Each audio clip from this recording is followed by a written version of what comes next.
그리고 네 번째가 뭘까요? 예, 선한 양심을 가지라고 말합니다. 예.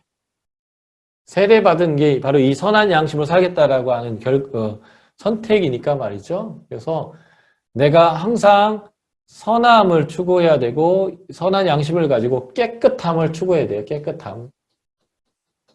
하나님을 볼 수 있도록. 예. 그리고 다섯 번째, 그리스도께서 육체의 고난을 받은 것 같이 같은 마음으로, 그러니까 순종함으로 기꺼이 고난을 받는 마음으로 갑옷을 삼아라. 갑옷은 싸울 때 우리를 보호하는 무장이잖아요. 그러니까 내가 내 마음가짐을 이렇게 해라라는 것에 대한 하나의 수사적 표현으로 무장해라 이렇게 표현했는데요.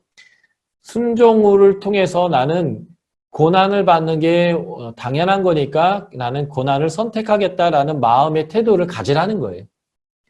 그러니까 우리가 고난을 이상한 일 당하는 게 아니라 이게 내 십자가다. 이게 내 십자가다라고 갖고 기꺼이 의인으로서 고난을 선택했던 예수 그리스도의 마음을 가져라. 그것으로 네 마음을 준비해 놔라 라고 얘기하는 거죠. 예.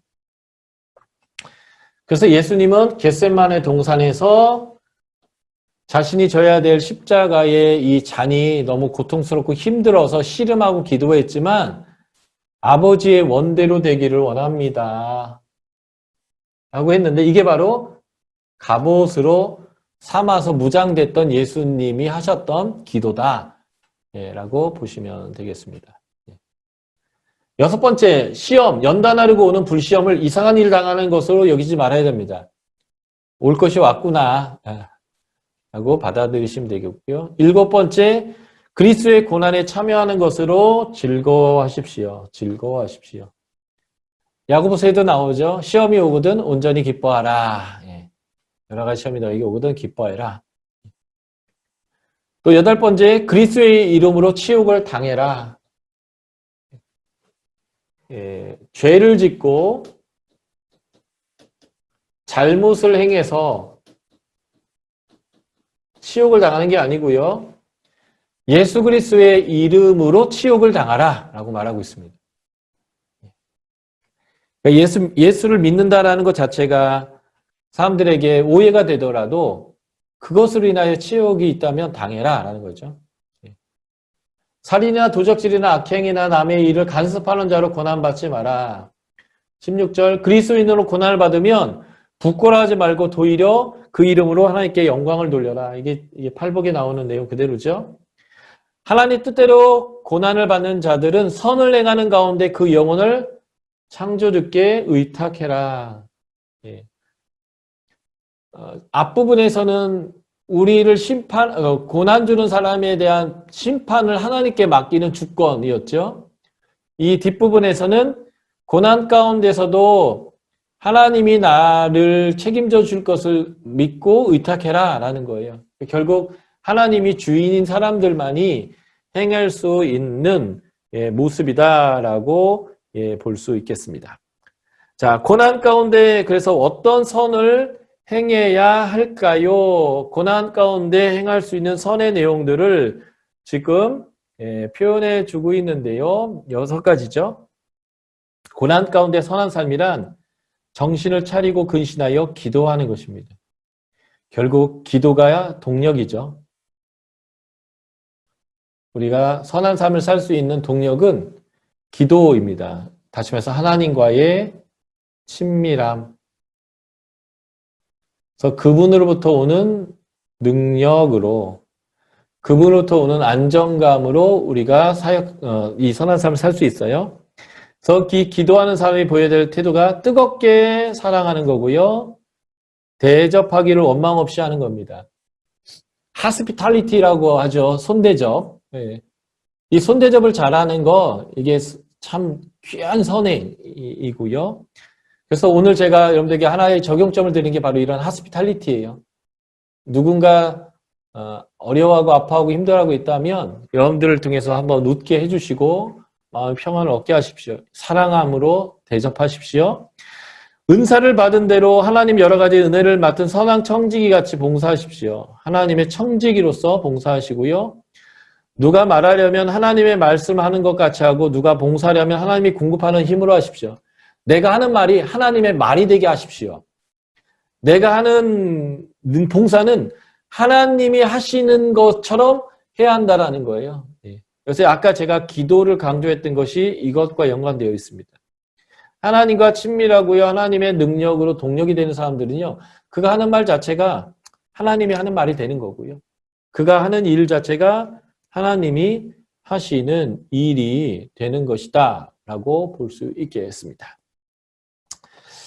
자, 여기서 베드로전서 3장 18절부터 20절까지의 해석을 저희가 봐야 되는데 이것은 난제예요. 그래서 2000년 동안 수많은 학자들이 논쟁을 하고 답을 찾았지만 딱 떨어지는 답이 쉽지는 않습니다. 이것을 해석해 올 때 가장 오랫동안 해석해 온 것은 천주교의 연옥설입니다. 예수님이 부활하신 다음에 지옥에까지 내려가서 복음을 선포했는데 그 지옥에 있는 사람들이 누구냐 본문에 봤더니 노아의 홍수 때 노아가 수백 년 동안 전도했음에도 불구하고 깨닫지 못하고 돌이키지 않아서 심판해서 죽었던 사람들, 홍수로 죽었던 사람들에게까지 복음을 전했다는 거예요.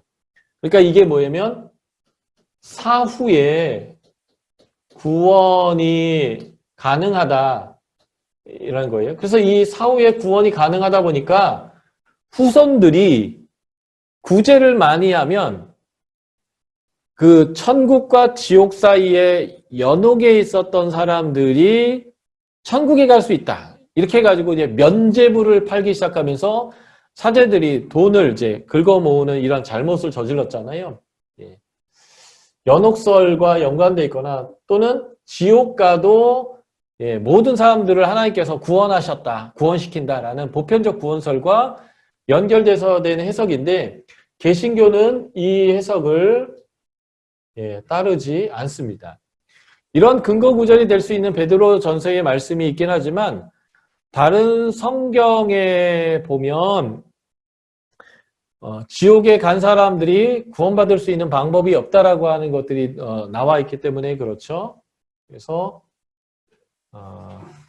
두 번째 해석은 예수님이 지옥에 간 것이 아니라 예수의 영이 노아를 통해서 복음을 전했다라고 해석하는 건데 이것도 사실은 합당한 해석 같지는 않아요. 예. 세 번째 해석은 예수님의 죽음과 부활을 통한 영의 세계에서 이룬 복음의 승리를 지옥에 있는 사람들에게 선포한 거다라고 말하는 건데 본문은 여기에 더 가깝게 얘기해요. 이 베드로 전서에서만큼은요. 예. 그래서 이렇게 해석하기에는 좀 궁색한 면이 있지만 이게 지금 기독교의